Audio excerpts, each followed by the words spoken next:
Hello दोस्तों, कैसे हैं आप सब। उम्मीद करते हैं आप सभी अच्छे होंगे। दोस्तों 5 जुलाई के करंट अफेयर्स के फूल पत्ती वाली क्लास की रिवीजन क्लास में आप सभी का एक बार फिर स्वागत है। दोस्तों अगर आपको इस क्लास की पीडीएफ चाहिए तो आप हमारे Telegram channel RK competition classes को ज्वाइन कर सकते हैं, जिसका लिंक आपको इस वीडियो के डिस्क्रिप्शन में दिया रहेगा।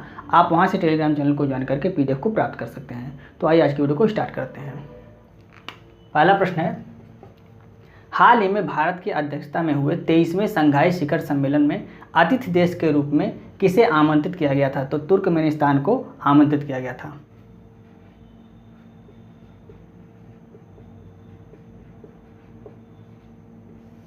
तुर्कमेनिस्तान इसका राइट आंसर होगा। अब हम संघाई सहयोग संगठन से संबंधित महत्वपूर्ण जानकारी इसको भी डिस्कस कर लेते हैं। तो संघाई सहयोग संगठन की स्थापना कब हुई? 1996 में हुई। स्थापना के समय इसका नाम क्या था? संघाई 5 इसका नाम था। 2001 में इसका नाम संघाई 5 का नाम बदलकर क्या कर दिया गया? SCO यानी कि संघाई सहयोग संगठन कर दिया गया।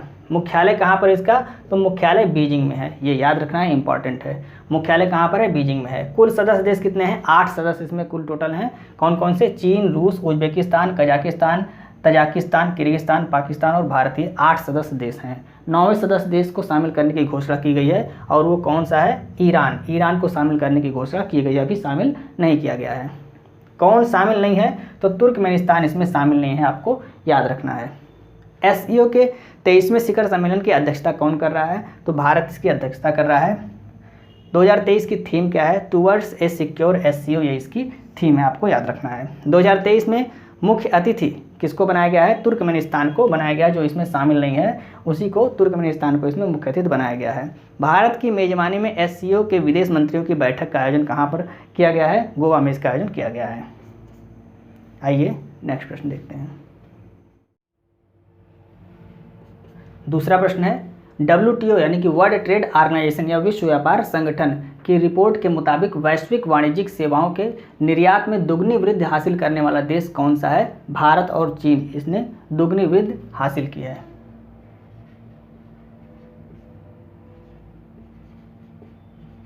भारत और चीन। चीन का निर्यात कितना हो गया है? पहले 3% था, अब 3% से बढ़कर कितना हो गया है? 5.4% हो गया है। भारत का निर्यात पहले 2% था, अब 2% से बढ़कर कितना हो गया है? 4.4% हो गया है। भारत के सेवा क्षेत्र में सर्वाधिक आकर्षित क्षेत्र कौन सा है? तो मेडिसिन का क्षेत्र ये सर्वाधिक आकर्षित क्षेत्र है।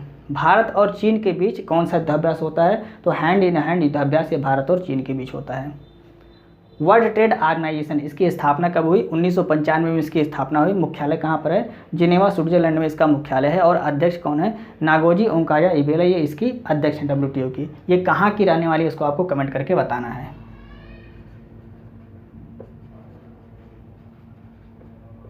नागोजी ओंकाया इबेला ये कहाँ की हैं आपको कमेंट करके बताना है। नेक्स्ट प्रश्न देखते हैं।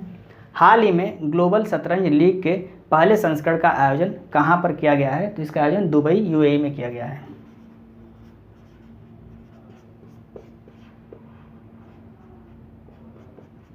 दुबई संयुक्त अरब अमीरात में इसका आयोजन किया गया है।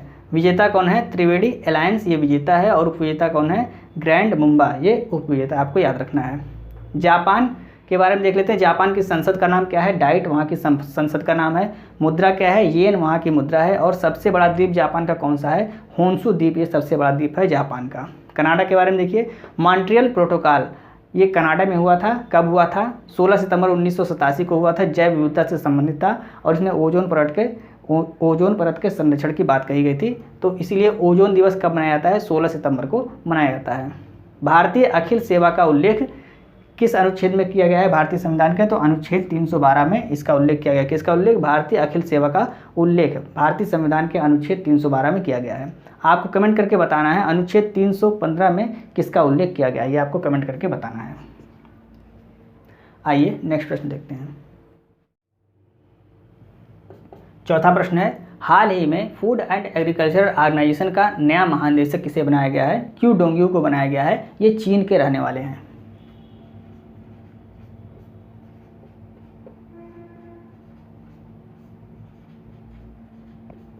कहाँ के रहने वाले हैं? ये चीन के रहने वाले हैं। FAO का स्थापना कब हुई? FAO की तो 16 अक्टूबर 1945 को इसकी स्थापना हुई। मुख्यालय कहाँ पर है? रोम इटली में इसका मुख्यालय है। रोम किस नदी के किनारे है? तो टाइबर नदी के किनारे, अभी आपको नोट करना है। 43वें सत्र के महानिदेशक बनाया गया है किसको? क्यू डोंगयू को बनाया गया है और इनका कार्यकाल 4 वर्ष तक का रहने वाला है। अब आइए हम कुछ महत्वपूर्ण नियुक्तियों के बारे में डिस्कस करते हैं। पहला है, भारत के वर्तमान महान्यायवादी कौन है? आर वेंकट रमनी है। भारत के सेकंड सीडीएस कौन है? अनिल चौहान है। फर्स्ट कौन थे? जनरल बिपिन रावत थे। सेकंड कौन है? अनिल चौहान है। डीआरडीओ के वर्तमान अध्यक्ष कौन है? समीर कामत, ये डीआरडीओ के वर्तमान अध्यक्ष हैं। इसरो के वर्तमान अध्यक्ष कौन है? एस सोमनाथ, ये इसरो के वर्तमान अध्यक्ष हैं। सेबी की पहली महिला अध्यक्ष कौन है? माधवीपुरी बुच, ये सेबी की पहली महिला अध्यक्ष हैं। भारत के मुख्य चुनाव आयुक्त कौन है? राजीव कुमार। नाबार्ड के वर्तमान अध्यक्ष कौन है? केवी साजी। लेखा महानियंत्रक यानी कि CGA controller general of account, ये कौन है? एसएस दुबे हैं। नीति आयोग के वर्तमान सीईओ कौन है? बीवीआर सुब्रमण्यम है। यूपीएससी के नए अध्यक्ष किसको बनाया गया है? डॉक्टर मनोज सोनी को बनाया गया है। भारत के 50वें मुख्य न्यायाधीश कौन है? जस्टिस डीवाई चंद्रचूड़ हैं। और एफएओ के नए महानिदेशक अभी आपने पढ़ा है क्यू डोंगयू को बनाया गया है, ये चीन के रहने वाले हैं। आइए हम नेक्स्ट प्रश्न को देखते हैं। छठवां प्रश्न है, हाल ही में दुनिया का सर्वाधिक हाई ग्रेड फास्फेट का भंडार कहाँ पर मिला है? तो नॉर्वे में इसको प्राप्त किया गया है।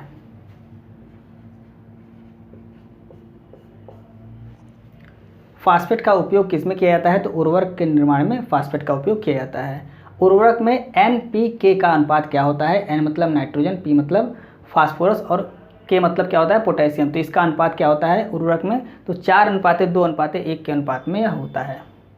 नॉर्वे की राजधानी क्या है? नॉर्वे की राजधानी ओस्लो है और यहीं पर शांति का नोबेल पुरस्कार दिया जाता है। भारत में पहली बार लिथियम के भंडार कहाँ पर प्राप्त हुए हैं? तो भारत में पहली बार जम्मू कश्मीर में लिथियम के भंडार प्राप्त हुए हैं। बाल्टिक देश कौन कौन से हैं? तो एस्टोनिया, लातविया और लिथुआनिया, ये 3 देश क्या हैं? ये बाल्टिक देश के अंतर्गत आते हैं। नॉर्डिक देश में कौन कौन से आते हैं? तो नॉर्वे, स्वीडन, फिनलैंड, आइसलैंड और डेनमार्क, ये 5 देश नॉर्डिक देश के अंतर्गत आते हैं, आपको नोट कर लेना है। आइए नेक्स्ट प्रश्न देखते हैं। हाल ही में जारी आरबीआई रिपोर्ट के अनुसार मार्च 2023 के अंत में भारत का विदेशी ऋण कितना दर्ज किया गया है? तो $624.7 बिलियन ये दर्ज किया गया है।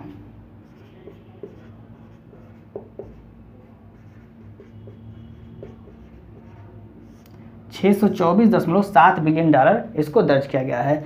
पिछले वर्ष की तुलना में इस वर्ष क्या हुई है? वृद्धि हुई। कितने की वृद्धि हुई है? $5.6 बिलियन की वृद्धि हुई है। कम वृद्धि हुई है लेकिन वृद्धि हुई है।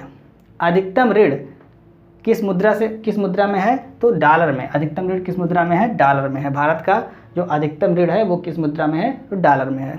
भारत का सबसे बड़ा व्यापारिक भागीदार कौन है? अमेरिका, ये भारत का सबसे बड़ा व्यापारिक भागीदार है। भारत का सर्वाधिक घाटा किस देश के साथ होता है? तो चीन के साथ भारत का सर्वाधिक घाटा होता है, क्योंकि यहाँ से निर्यात कम होता है और आयात ज़्यादा होता है, तो इसलिए यहाँ से घाटा होता है। भारत में सर्वाधिक निर्यात कहाँ से होता है? तो जामनगर, गुजरात से भारत में सर्वाधिक निर्यात होता है। अभी आपको नोट कर लेना है। आइए नेक्स्ट प्रश्न देखते हैं। 8वां प्रश्न है, हाल ही में ग्रामीण विकास मंत्रालय ने महिला SHG के उत्पादों को बेचने के लिए कौन सा मोबाइल ऐप लॉन्च किया है? ई-सारस मोबाइल ऐप लॉन्च किया है। किसके द्वारा लॉन्च किया गया है?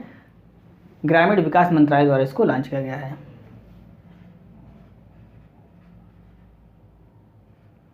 ई-सारस ऐप को लॉन्च किया गया है। किसके द्वारा लॉन्च किया गया है? ग्रामीण विकास मंत्रालय द्वारा इसको लॉन्च किया गया है। जलदूत ऐप या किसके द्वारा लॉन्च किया गया? तो यह भी ग्रामीण विकास मंत्रालय द्वारा ही लॉन्च किया गया है। प्रहरी ऐप BSF द्वारा लॉन्च किया गया है। ई समाधान पोर्टल ये UGC यूनिवर्सिटी ग्रांट कमीशन या विश्वविद्यालय अनुदान आयोग द्वारा इसको लॉन्च किया गया है। नेक्स्ट प्रश्न है, हाल ही में विश्व प्रसिद्ध श्रावणी मेला कहाँ प्रारंभ हुआ है? झारखंड में इसको प्रारंभ किया गया। झारखंड के देवघर में इसको प्रारंभ किया गया है।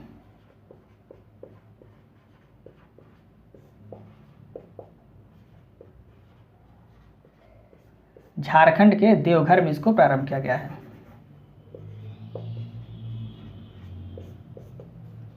यह 1 माह तक चलने वाला मेला है और श्रावण मास में इस मेले का आयोजन किया जाता है। सरहुल फेस्टिवल ये कहाँ पर मनाया जाता है? झारखंड में इसको मनाया जाता है। लेवेंडर फेस्टिवल ये जम्मू कश्मीर में मनाया जाता है। रज पर्व और नुआखाई महोत्सव ये कहाँ पर मनाया जाता है? उड़ीसा में मनाया जाता है। सिरुई लिली फेस्टिवल कहाँ पर मनाया जाता है? मणिपुर में मनाया जाता है। नेक्स्ट प्रश्न देखते हैं, हाल ही में केंद्रीय गृह मंत्री अमित शाह ने अक्षर रिवर क्रूज कहाँ लॉन्च किया है, तो इसको अहमदाबाद के गुजरात से, मतलब गुजरात के अहमदाबाद से इसको लॉन्च किया गया है।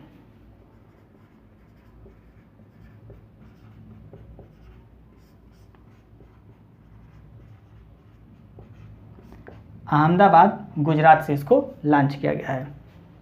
क्षमता कितनी है, तो 165 यात्रियों को ले जाने की इसकी क्षमता है, अभी आपको नोट कर लेना है। गंगा विलास क्रूज सेवा भी हाल ही में लॉन्च किया गया था, वाराणसी से डिब्रूगढ़ के लिए इसको लॉन्च किया गया है। कुल 3200 किलोमीटर की यात्रा इसको करनी है और 51 दिन में यह यात्रा पूरी करेगा। MV एम्प्रेस क्रूज सेवा ये कहाँ पर स्टार्ट की गई है, चेन्नई से इसको स्टार्ट किया गया है और यह श्रीलंका तक यह क्रूज सेवा जाएगी। मालाबार युद्धाभ्यास किसके बीच होता है, क्वाड देशों के बीच होता है। क्वाड में कौन कौन से देश आते हैं, तो भारत, अमेरिका, जापान और ऑस्ट्रेलिया, ये 4 देश हैं। तो उनका युद्धाभ्यास क्या है, मालाबार युद्धाभ्यास के नाम से उनको जाना जाता है। वरुण गरुड़ शक्ति फ्रिंजेक्स ये युद्धाभ्यास किसके बीच होता है, भारत और फ्रांस के बीच यह युद्धाभ्यास होता है।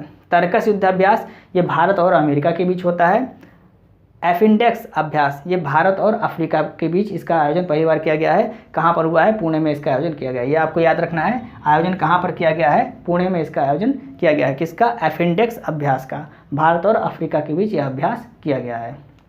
तो दोस्तों ये थे फूलपत्ती वाली क्लास के महत्वपूर्ण प्रश्न, जिसको हमने कम समय में आपको रिवाइज कराने की पूरी कोशिश की। उम्मीद है आपको वीडियो अच्छी लग रही होगी। यदि आपको वीडियो अच्छी लग रही है तो आप इसे अपने दोस्तों को भी शेयर करें और वीडियो को लाइक और सब्सक्राइब करना ना भूलें। अगर आप इस वीडियो को फेसबुक पर देख रहे हैं तो इसे अपने दोस्तों को शेयर जरूर करें। और इस क्लास की PDF अगर आपको प्राप्त करनी है तो आप हमारे Telegram channel RK competition classes को ज्वाइन कर सकते हैं, जिसका लिंक आपको इस वीडियो के डिस्क्रिप्शन में दिया रहेगा। आप वहाँ से टेलीग्राम चैनल को ज्वाइन करके PDF को प्राप्त कर सकते हैं। मिलता है नेक्स्ट वीडियो में। जय हिंद।